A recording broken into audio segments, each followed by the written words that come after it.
Chapter 84, Elizabeth. Seeing the unconvinced look his sister's face, Klein suddenly felt like it was a good opportunity. He sized her up and said with a solemn expression, "Melissa, I think you aren't showing enough respect to today's banquet as well." "What?" Melissa wore a puzzled look. Klein pointed at her neck. "As a lady, you are lacking a necklace that accentuates that area." Without waiting for his sister to say another word, he smiled as he fished out a silver amulet wrapped with angel wings from his pocket.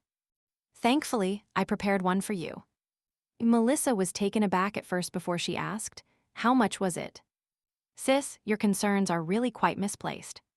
Klein silently scoffed as he explained with a chuckle, "It's actually not very expensive.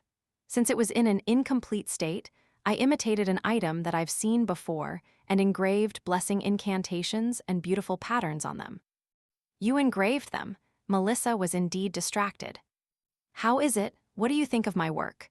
Klein took the opportunity to hand over the amulet to his sister. Melissa studied it before gently biting down on her lip.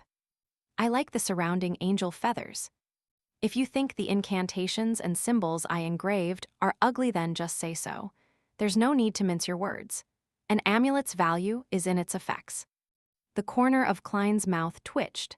Just as he was about to urge his sister to accept it, he saw Melissa put on the necklace with a forced expression on her face. She then carefully adjusted the positioning of the amulet. "Perfect." Klein sized her up and gave her exaggerated praise. Melissa shot him a glance and looked down at her amulet. She said listlessly, "Klein, you were never like that before, acting like that."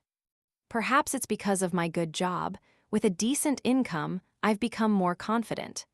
Klein interrupted his sister and gave a preemptive explanation.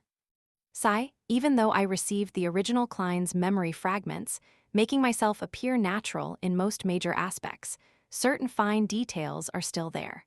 I'm still used to presenting my real personality, especially when I'm getting closer and more familiar with Benson and Melissa." He sighed inwardly. Melissa seemed to accept his explanation and pouted her lips. "It's great that you're like that, really great."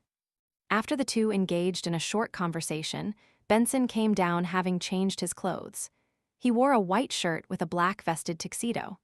His black bow tie and a pair of long, straight trousers made it seem like he had undergone a complete makeover.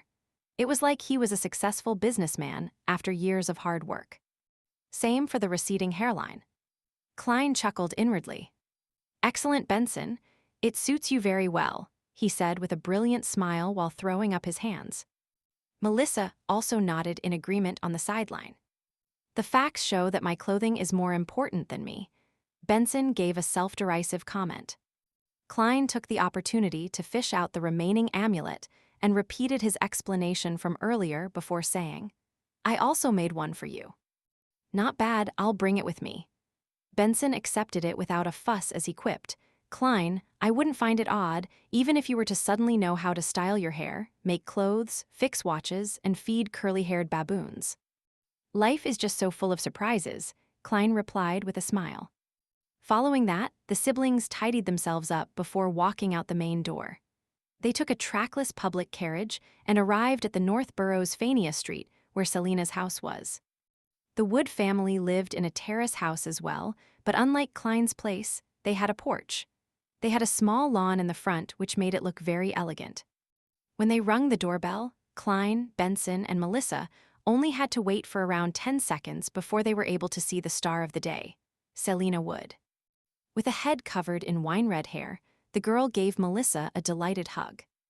"I like this dress of yours. It makes you look exceptionally beautiful." Standing beside Selena Wood was her father, Mr. Wood, senior employee of Backland Bank's Tingen branch. "Welcome, our honorable elder brother. Welcome, our young historian." He deliberately addressed Benson and Klein in an exaggerated manner. "Young historian, why doesn't he add the description of me having a conscience?" Klein retorted as he took off his hat and replied with a smile, "Mr. Wood, you look much more spirited and younger than I imagined." His style of flattery had unknowingly inclined himself to the foodaholic empire. Benson held out his hand and shook Wood's hand. "I know a lot of bank employees, but they're all equally arrogant and stiff, as though they're the latest machines. None of them are as civilized as you. If you were to meet me at the bank, you might not say that about me. Wood laughed cheerfully. After exchanging pleasantries, Selina, who was wearing a new dress, led the siblings inside with a hop in her step. At times, she would mention in her usual tone that Elizabeth is already here, and at other times, she would suppress her voice saying, Melissa, your brothers are more handsome than I imagined. Hey, I have good hearing, although you are flattering me. Klein helplessly looked at the two 16-year-old girls walking ahead of him. This isn't right. I'm still quite far from being considered handsome. Tusk, Miss Selina, how ugly did you imagine Benson and I to be? A balding, gloomy, fat man with a pale expression and lifeless eyes. Klein pinched his glabella in passing as he diligently practiced his spirit vision. Miss Selina Wood is healthy. She's excited and very happy.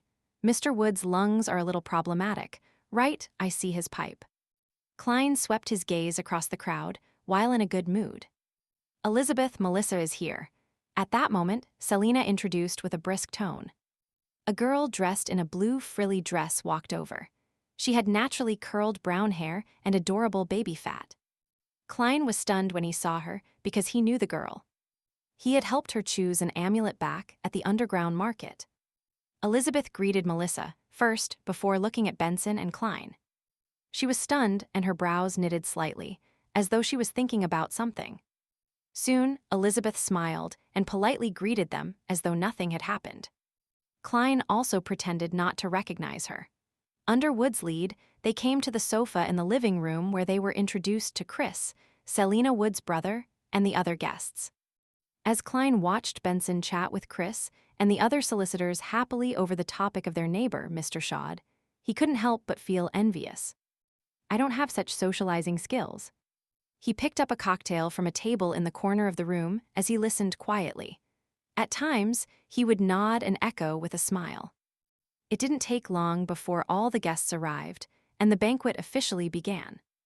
As too many guests had been invited, the Wood family's dining table could not accommodate everyone. Therefore, the banquet was done in a buffet manner. The ladies' maid served the steak dishes, roast chicken, fried fish, mashed potatoes, etc., and placed them on different tables. The valet was responsible for carving the meat, allowing for guests to take what they wanted. Klein couldn't help but click his tongue when he saw the elegant enamel plates and silver cutlery. He felt that the Woods were being too extravagant as a middle-class family. Since they're so rich, why would Chris need so many years to prepare for his wedding? When he thought of what his sister had previously mentioned, he was puzzled. Yeah, it was probably to save up money to buy this cutlery that would have taken them so many years to afford. To such families, they have to look respectable. Amidst his mixed emotions, Klein picked up a plate and walked in front of a dining table. He forked a piece of honey-glazed roasted meat. At that moment, Elizabeth with her adorable baby fat cheeks came over.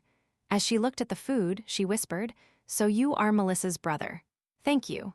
Selina likes the amulet I gave her a lot. She said that she felt healthier the moment she wore it." Selina, amulet. Klein suddenly recalled the reason for selecting an amulet for the girl beside him. It was to give to a friend who liked mysticism as a birthday gift. That friend was Selina. Selina liked items related to mysticism. Klein frowned slightly as he smiled politely. It might just be akin to a placebo effect. After saying that, he began waiting for her to praise Emperor Roselle.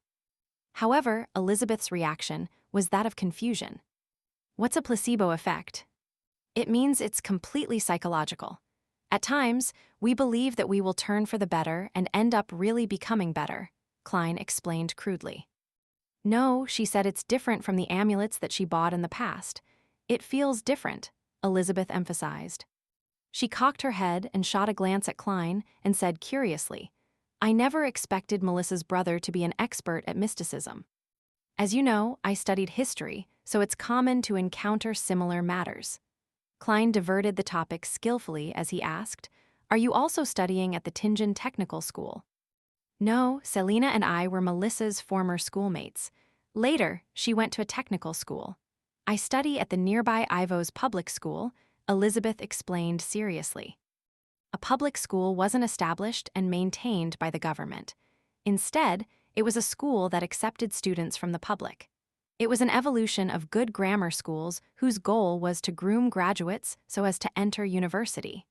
The schools were rather expensive, and they would consider the students' family background. It could even be out of range of typical middle-class families. She didn't talk much. After choosing her food, she returned to Selina's side. After congratulating the star of the day on a happy birthday, the banquet gradually came to an end. Klein and Benson were invited to a game of Texas Hold'em. The small blind was half a penny, and the big blind was a penny. As for Melissa, Elizabeth, Selina, and their friends, they went upstairs. It was unknown if they were chatting or playing games. Klein's luck was pretty bad.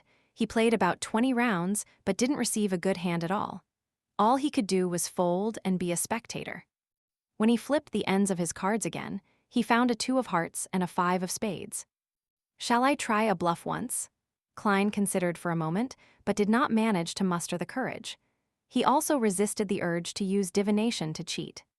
He covered his cards and rapped the table, indicating that he was not making a call. Then, he got up and left the table to head for the bathroom.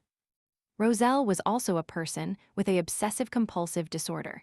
He actually found an odd reason to name the play style Texas. Klein shook his head as he proceeded forward.